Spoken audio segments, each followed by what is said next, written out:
somebody out there who's thinking about quitting and giving up.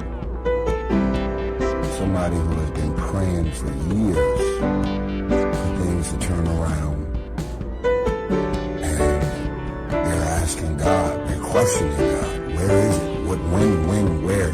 Send me a sign, send me a burning bush, send me something to confirm that my hopes and my dreams and things that I want to accomplish are going to actually happen. You're thinking about quitting, you're thinking about giving up. This is for you.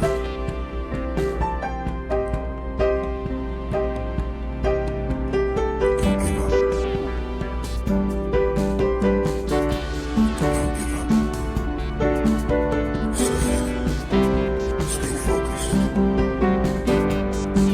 You know, life can throw you some curves. And it's not just the things that you see coming, but sometimes it's the things that you didn't see coming that hit you out of nowhere, that set you back in such a way that it seems like you can't get over. We, are dealing with a lot of normal times where people feel like already their plate is full. And then all of a sudden, out of nowhere, there comes these unexpected things that just make us feel like we're overwhelmed. And you've reached your limit, and your bandwidth is full. And you already said, I can't take another thing. And then out of nowhere, here comes something you didn't see coming, and you're in it. This question, am I going to make it, is something that each and every individual is asking themselves all over this nation and in many places of the world. And in your homes, somewhere in your heart, these words are echoing, am I going to make it? Somebody needs to know today you're going to make it. Somebody needs to know today you're doing all right.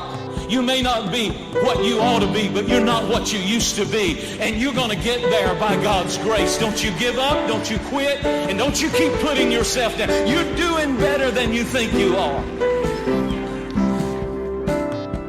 Ecclesiastes chapter 3 gives 28 times and seasons in life. It says there's a time to be born, there's a time to die.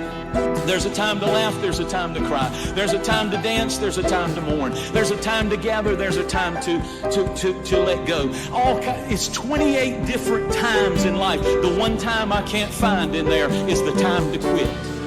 There is no time to quit in your life. In this, if you'll keep going, that's how you get to heaven. Tell somebody this is no time to quit.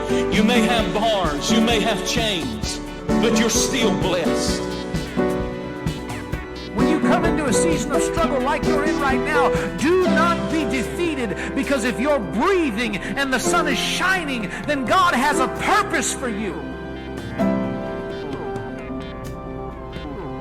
You're still alive. So therefore, God is not done with you.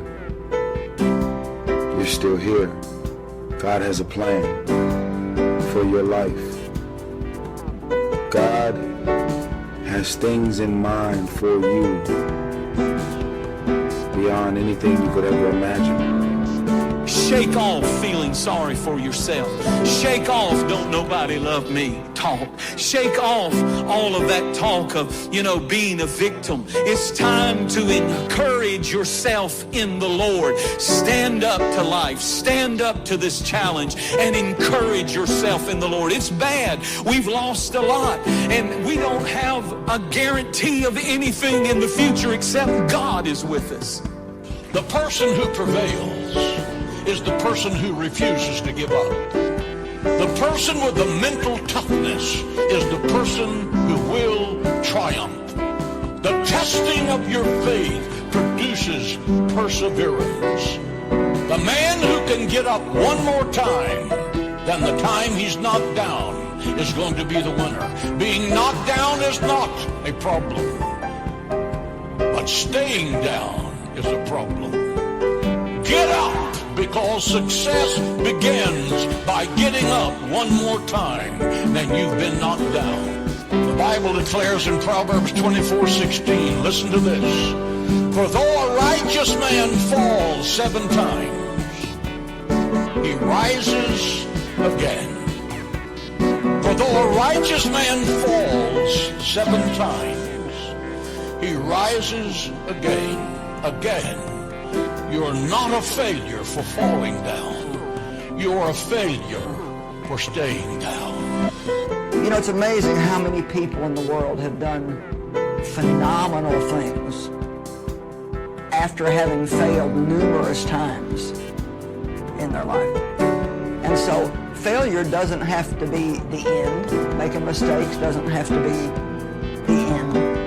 I think most people, if they're going to be successful, they have to press through some things. And one of the things that we tend to do, or one of the lies that the enemy tells us is, well, there's just no way. There's no way. There's no way out. But we have to remember that there's always a way out. And those of us who are believers in Jesus Christ know that he said in John 14:6, I am the way. We may not know the way, and he may not be telling us the way, but he wants us to believe that he is the way maker. God will make a way for you, but he does require you to never give up.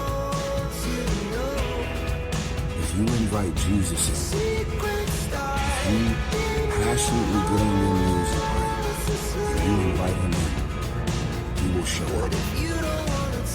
He will really make a way out of no way. He's always there. Sometimes you don't feel he's there. Sometimes you wonder, where in the world of God are you? He's always there. You remember that verse? I will never leave you nor forsake you, period. You cannot walk through one moment of adversity as a child of God without his presence. I will never leave you nor forsake you, period. Not except if what? No. A child of God is always in the company, in the presence of Almighty God through his Son, Jesus Christ, who lives on the inside of us. What an awesome assurance. Don't give up on yourself, because if you do, then what you're saying is, God's not big enough to change me. There's nobody that is beyond change. God can change every single one of us. I don't want you to give up. I don't want you just to throw in the towel and quit. If all you can do right now is just get out of that bed and walk across the room, do something. And if you'll do what you can do, God will do what you cannot do.